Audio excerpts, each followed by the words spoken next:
오늘 우리에게 주시는 말씀은 창세기 10장 21절에서 32절까지 말씀입니다. 제가 본문 말씀을 봉독해 드리겠습니다. 셈은 에벨 온 자손의 조상이요 야벳의 형이라. 그에게도 자녀가 출생하였으니 셈의 아들은 엘람과 아수르와 아르박삭과 룻과 아람이요 아람의 아들은 우스와 훌과 게델과 마스며 아르박삭은 셀라를 낳고 셀라는 에벨을 낳았으며 에벨은 두 아들을 낳고 하나의 이름을 벨렉이라 하였으니 그때의 세상이 나뉘었으며 벨렉의 아우의 이름은 욕단이며 욕단은 알모닷과 셀렙과 하살마엣과 예라와 하도람과 우살과 디글라와 오발과 아비마엘과 스바와 오빌과 하일라와 요밥을 낳았으니 이들은 다 욕단의 아들이며 그들의 거주하는 곳은 메사에서부터 스발로 가는 길의 동쪽 산이었더라. 이들은 셈의 자손이니 그 족속과 언어가 지방과 나라대로였더라. 이들은 그 백성들의 족보에 따르면 노아 자손의 족속들이요 홍수 후에 이들에게서 그 땅의 백성들이 나뉘었더라. 아멘. 오늘 창세기 강의 시간은 주신 말씀 창세기 10장 21절에서 32절 말씀을 갖고 쓰임받는 행복이라는 제목으로 하나님의 말씀을 전하도록 하겠습니다. 한국에 있는 시인 가운데 나태주라는 시인이 행복이라고 하는 제목으로 시를 지었습니다. 아주 짧은 시인데 우리들에게 시사하는 바가 아주 큰 시입니다. 한번 제가 그 전문을 읽어 드리도록 하겠습니다. 저녁 때 돌아갈 집이 있다는 것, 힘들 때 마음속으로 생각할 사람이 있다는 것, 외로울 때 혼자서 부를 노래가 있다는 것. 이 세 가지를 나태주 시인은 행복의 이유, 조건으로 노래를 했습니다. 저물 때에 돌아갈 집이 있다는 것. 그렇습니다. 사람에게 몸과 마음이 쉴 수 있는 안식처가 있다는 것, 얼마나 큰 행복이고 감사할 일입니까? 그리고 힘들고 어려울 때 곁에서 함께 해줄 친구가 있다는 것. 좋은 친구를 한 사람 함께 하고 있다는 것은 축복 중에 축복이요 행복 중에 행복 아니겠습니까? 그리고 혼자 마음이 외로울 때 그 마음을 위로해 줄 수 있는 정말 깊은 노래를 부를 수 있는 사람, 행복한 사람임에 틀림없습니다. 일반적으로 이 땅을 살아가는 모든 사람들은 아마 정도의 차이는 있을지 몰라도 이 세 가지를 행복의 이유로 생각하고 살지 않을까 싶습니다. 그렇다고 하면 한 가지 더 질문할 수 있겠는데, 우리 예수 그리스도를 믿는 크리스찬들은 무엇을 행복의 이유로 삼고 살아야 할까 하는 질문이죠. 일반 사람들이 생각하는 그 마음이 쉴 수 있는 집이나 좋은 친구, 또 외로울 때 부를 수 있는 노래를 갖는 것도 중요하겠지만 크리스찬들에겐 이거보다 더 고상하고 영적인 뭔가 행복의 이유가 있어야 되는 것 아니겠습니까? 여러분들은 그것을 무엇이라고 생각하십니까? 저는 우리 크리스찬들에게 있어서 정말 행복한 이유는 이것이 아닐까 생각합니다. 그것은 바로 하나님의 구속사에 쓰임받는 것, 하나님 나라 완성을 위한 하나님의 역사에 쓰임받는 것이 가장 큰 행복이 아닐까 그렇게 생각합니다. 노아의 세 아들 가운데 셈, 함, 야벳이 있는데 야벳은 창대해지는 것, 세상의 풍요로움을 행복의 이유로 삼았습니다. 함은 어떻습니까? 큰 성읍을 이루고 강력한 무기를 만들고 자기만의 문화를 만드는 것을 행복의 이유로 삼았어요. 근데 그게 정말 행복한 이유였을까요?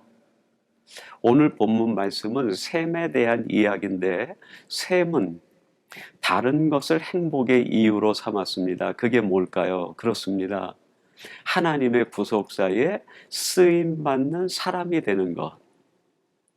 이것이 셈이 발견하고 추구했던 행복의 이유였고, 저는 단언하여 말하되 이것이야말로 우리 인생을 가장 행복하게 하는 행복의 이유다라고 생각합니다. 오늘 이 말씀을 함께 나누는 사랑하는 성도 여러분, 여러분들이 세상 사람들이 가지고 있는 그 행복의 이유가 아니라 이 셈처럼 그 후손들처럼 하나님의 나라 구속사 완성을 위해 쓰임받는 도구가 됨으로 인하여 쓰임받는 행복이 여러분에게 넘쳐나게 되기를 주님의 이름으로 축원합니다. 그러면 이 셈이 하나님 앞에 하나님의 나라와 구속 역사를 이루는데 쓰임받는 사람과 가문이 되었는데, 도대체 이들은 어떤 사람들이길래 이렇게 하나님의 구속사에 쓰임받는 사람이 됐고 가장 행복한 삶을 살 수 있었을까요? 오늘 본문을 통하여서 세 가지를 발견할 수 있겠습니다. 첫 번째로 이 셈의 자손과 후손들은 자기를 비우는 사람들이었어요. 여러분, 이것이 바로 행복의 첫 번째 이유입니다. 오늘 본문 21절 말씀 한번 여러분 주목해 보시기 바랍니다.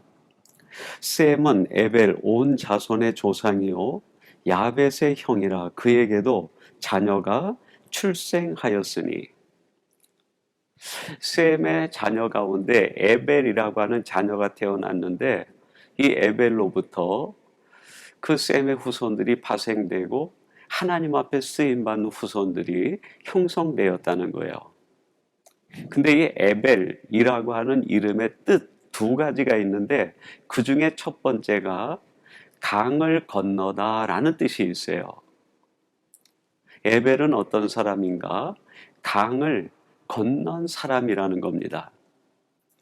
여러분, 우리들이 강을 건너기 위해선 한 가지 선제 조건이 필요합니다. 그게 뭘까요? 그렇습니다. 자기 자신을 가볍게 만들어야 그 강이나 바다를 지날 때 그 배가 파손당하지 않고 용이하게 강을 건너게 돼요. 그래서 강을 건넌 사람은 다른 말로 표현하면 자기를 가볍게 비운 사람들이다 라고 말할 수 있는 거죠. 이스라엘 백성들을 가리켜서 두 개의 강을 건넌 민족이다 라고 이야기합니다. 첫 번째는 홍해를 건넌 것을 이야기하고, 두 번째는 바벨론에서 70년간 노예 생활하다가 예루살렘으로 돌아올 때 유프라테스 강을 건넌 것을 이야기해서 두 개의 강을 건넌 사람, 이렇게 이야기를 해요. 여러분, 이 이스라엘 백성들이 애굽에서 나와 홍해를 건너기 위해선 무엇을 내려놓아야만 했을까요? 이 애굽이라고 하는 것은 풍요를 상징하는 의미가 있고, 그 풍요는 욕심의 뿌리를 내리고 있는 것을 이야기합니다. 그래서 이스라엘 백성들이 430년간 애굽에서 종살이 하다가 거기를 빠져나와 홍해를 건너기 위해선 그들 마음에 깊이 뿌리 내리고 있는 풍요를 향한 욕심, 이거를 내려놓아야만 그들은 애굽을 떠나서 홍해를 건너 가나안에 이르는 사람이 될 수 있었습니다. 다시 말씀드리면 홍해를 건너기 위해선 그들 내면에 뿌리 깊이 내려있는 욕심을 내려놓아야만 가능한 일이었어요. 그리고 두 번째로 이 바벨론에서 유프라테스 강을 건너서 예루살렘으로 돌아오기 위해선 무엇을 내려놓아야만 했을까요?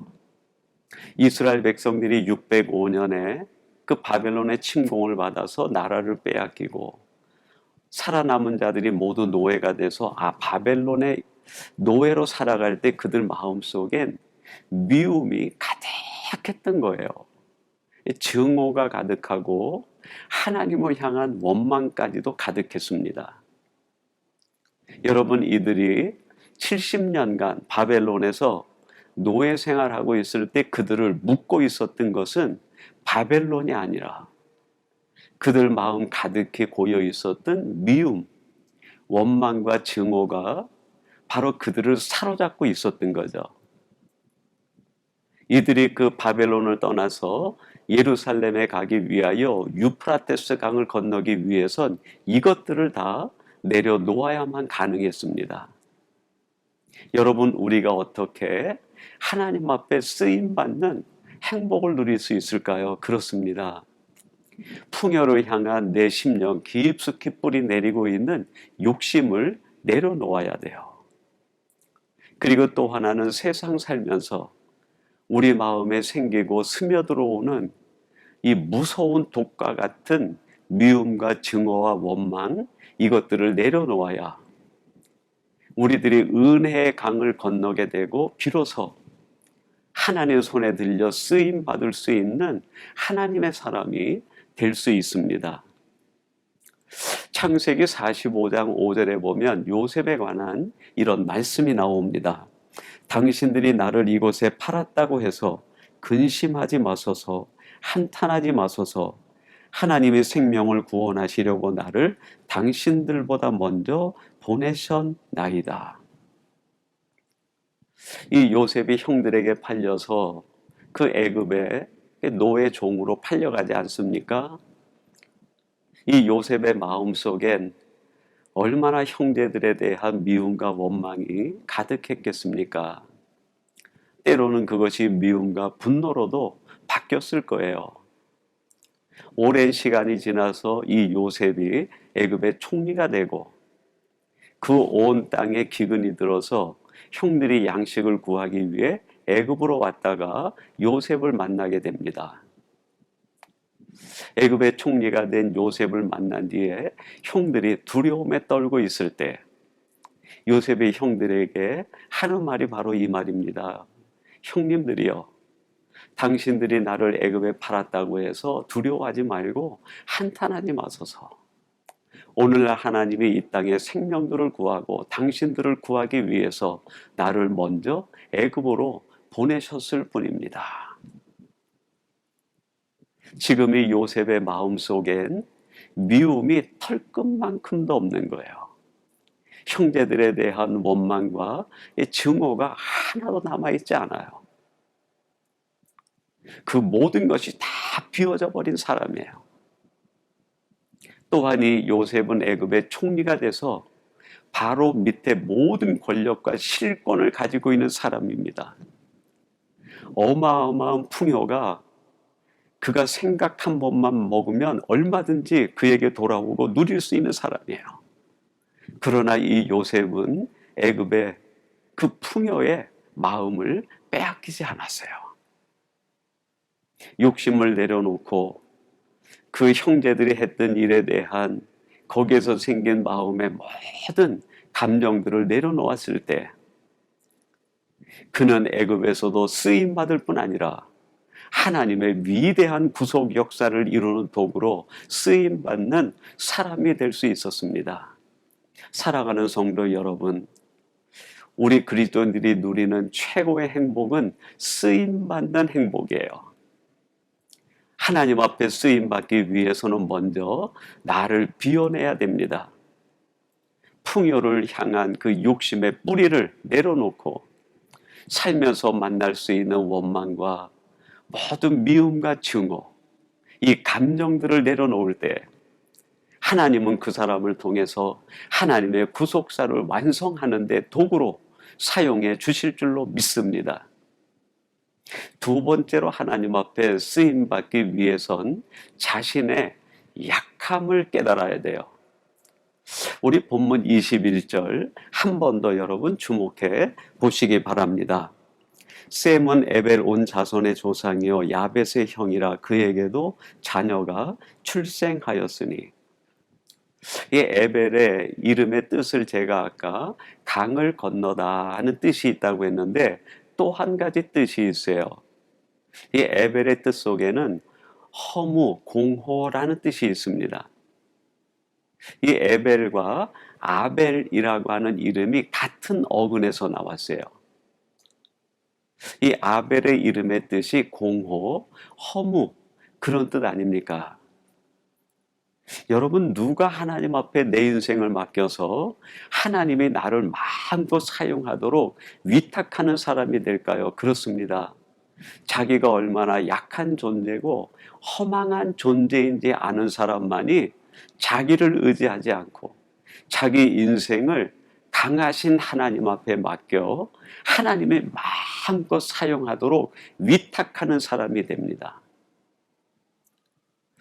이 셈의 후손 가운데 에벨, 그 후손들이 어떻게 하나님의 구속의 역사에 마음껏 쓸 수 있는 사람들로 살아갈 수 있었고 그 속에서 행복을 누릴 수 있었을까요? 그렇습니다. 이들은 자신의 약함을 아는 사람들이었기 때문입니다. 시편 144편 4절에 보면 이런 말씀이 나옵니다. 사람은 헛것 같고 그의 날은 지나가는 그림자 같으니이다. 사람은 헛것 같다 그랬는데 헛것이라는 말이 히브리어로 헤벨이라는 말입니다. 근데 그 헤벨과 에벨, 아벨 다 같은 어근에서 나왔어요. 약하다 그런 뜻이에요.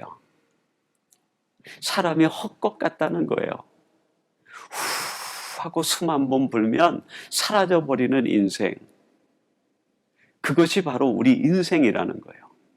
이렇게 연약한 인생이 바로 자기라는 걸 아는 사람만이 자기를 의지하지 않고 자기 인생을 하나님 앞에 맡겨 하나님이 마음껏 사용하도록 자기를 위탁하는 사람이 됩니다. 창세기 4장 26절 말씀 한번 주목해 보시기 바랍니다. 셋도 아들을 낳고 그의 이름을 에노스라 하였으며 그때의 사람들이 비로소 여호와의 이름을 불렀더라. 아벨이 죽고 하나님이 셋을 세 번째 아들로 주셨는데 그 셋이 아이를 낳았는데 그 이름을 에노스라 지었다 얘기합니다. 에노스라는 이름의 뜻이 깨지기 쉬운 연약한 그런 뜻이에요. 여러분, 누가 하나님의 이름을 부르고 하나님을 의지하고 하나님만을 찬송하고 하나님 앞에 붙들려 살아가는 사람이 됩니까? 그렇습니다. 자기가 에노스 같은 존재임을 아는 사람, 깨지기 쉽고 연약한 자기 자신을 아는 사람만이 자기 인생을 온전히 하나님 앞에 맡기고 살아가는 사람이 됩니다. 여러분, 하나님은 지금 이 시대에도 하나님의 구속사 완성을 위해 하나님이 쓰실 사람을 찾고 계세요. 어떤 사람을 하나님이 찾아 쓰실까요? 그렇습니다. 자기가 얼마나 연약한 존재인지, 내가 얼마나 헛것 같은 존재인지, 내가 얼마나 깨지기 쉬운 에노스 같은 존재인지를 아는 사람, 이런 사람을 하나님이 붙들어 하나님의 구속의 역사의 일꾼으로 사용하신다는 말이에요. 내가 연약함을 알 때 내게 찾아오신 하나님이 나를 강하게 하심을 믿고 이 강한 믿음으로 살아가는 사람들이 되기 때문입니다. 오늘 이 말씀을 나누는 사랑하는 성도 여러분, 여러분들이 내 자신이 누군지를 분명히 깨달아 나를 의지하는 것이 아니라 깨지기 쉬운 나를 보호하시고 헛것 같은 나를 지켜주시고 허무하고 공허한 내 인생을 은혜로 가득 채워주시는 그 하나님을 바로 깨달아 그 하나님 앞에 붙들려 쓰임받음으로 인하여 여러분의 삶 자체가 하나님의 구속 역사 완성을 이루어 가는데 쓰임받는 도구의 삶이 되기를 주님의 이름으로 축원합니다. 마지막 세 번째로 이 셈의 후손들은 도대체 어떤 사람들이길래 이렇게 하나님 앞에 쓰임받는 행복을 누리고 구속사 완성을 위하는 도구로 쓰임받을 수 있었을까요? 그렇습니다. 그들은 철저하게 하나님의 다스림을 받는 사람들이었기 때문입니다. 오늘 본문 마지막 32절입니다. 한번 주목해 보세요. 이들은 그 백성들의 족보에 따르면 노아 자손의 족속들이요 홍수 후에 이들에게서 그 땅의 백성들이 나뉘었더라. 그 노아의 가족 셈, 함, 야벳 이들이 번성하게 되었고 이 셈, 함, 야벳을 통해서 이 땅의 모든 백성들이 태어나게 되고 만들어지게 되었다는 거예요. 이 세상 모든 열방 그 위에 셈, 함, 야벳이 있고 그 셈, 함, 야벳 그 위에는 노아가 있고 노아의 그 위에는 하나님이 계시다고 하는 이 피라미드 구조의 이 세상 모든 모습을 32절이 우리에게 가르쳐 줍니다. 왜 이런 그림을 32절은 우리에게 보여주고 있는 걸까요? 그렇습니다. 우리 위에 홀로 계시는 하나님의 다스림을 받는 그 사람이 가장 행복한 사람이라는 것을 그림으로 보여주는 모습입니다. 이 노아가 하나님의 다스림을 받을 때 노아의 삶 그 인생에는 어려움이 있었지만 행복한 사람으로 살아갈 수 있었어요.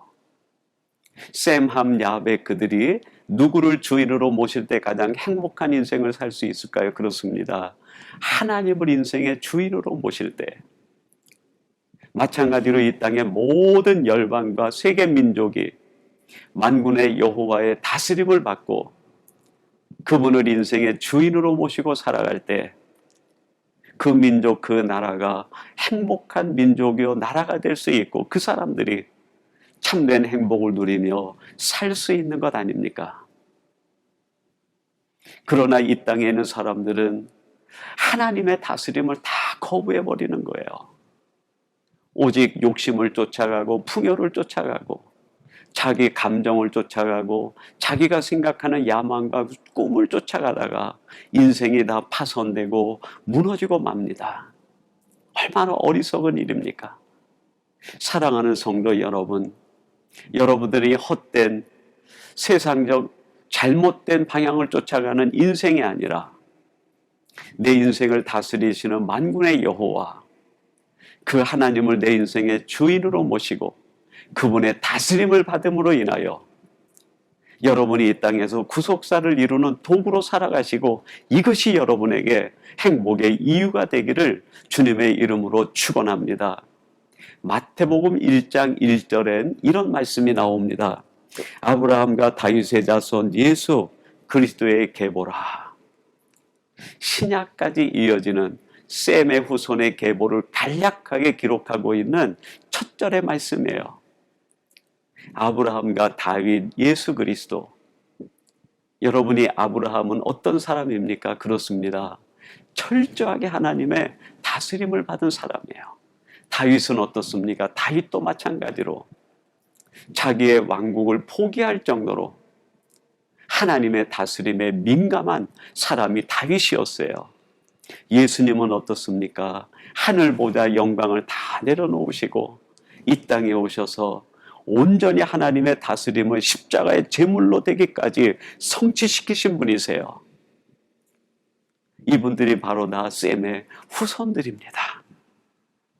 이들이 왜 이렇게 철저하게 하나님의 다스림을 받는 삶을 살았을까요? 그렇습니다. 바로 그 안에 인생의 참된 행복의 이유가 있기 때문이었어요.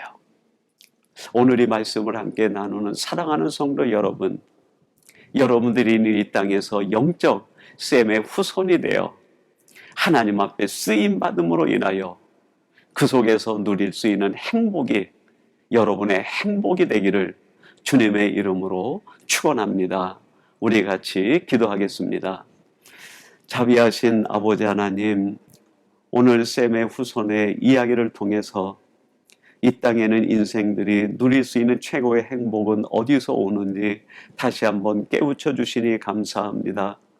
하나님께서 지금도 이 땅에서 이루어 가시는 구속사의 완성을 위해 그 도구로 쓰임받는 저희들이 되게 하사 하나님 손에 들려 쓰임 받는 자의 행복이 곧 우리의 행복 되게 해 주옵소서.